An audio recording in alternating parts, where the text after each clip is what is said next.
感恩大慈大悲救苦救难广大灵感观世音菩萨摩诃萨，感恩恩师卢军宏台长。今天第一次来法会就抽到了看图腾，我想看我妈妈，1954年属马，张志娟。不要报名字的。好的，太激动了，第一次。过世的人报名字，活人只要报生肖就可以了。好的，还有谢谢。几年的1954年属马。想问什么？想让恩师帮我妈妈看看，她念经3个月以来咳嗽了3次，然后昨天过来的时候人还很不舒服，但是今天到会场人就精神好很多了。然后她还有几十年的耳鸣。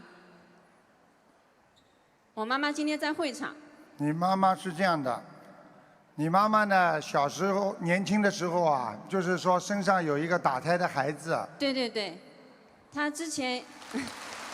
你妈妈呢，耳鸣，就耳朵2个耳朵听不清，实际上有1个耳朵还不错的，主要是一个右耳朵。对，右耳鸣比较严重，台长太神奇了。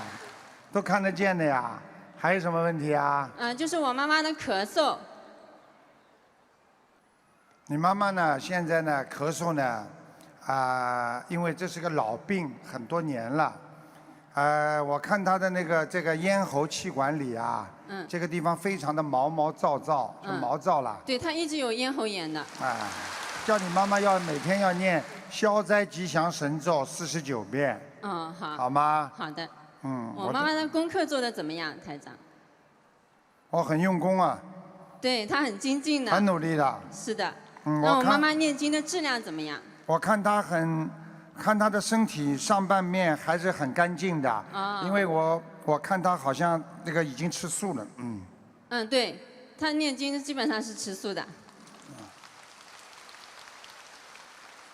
而且我告诉你，你妈妈过去学过其他法门的。对，她皈依过的。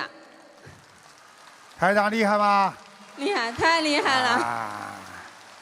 台长告诉你们啊，你们待会看下去吧，越来越很有意思的。感恩台长，感恩台长。我妈妈需要放生多少？台长，谢谢。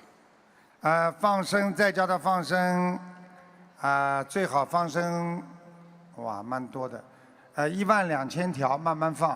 好的，好的。好吧。好的，谢谢台长。你们孩子对她还不错的，很孝顺她的。谢谢台长，谢谢台长。他藏了点钱，叫他以后拿出来放生啊，他比较心痛啊。对对对，他有退休金。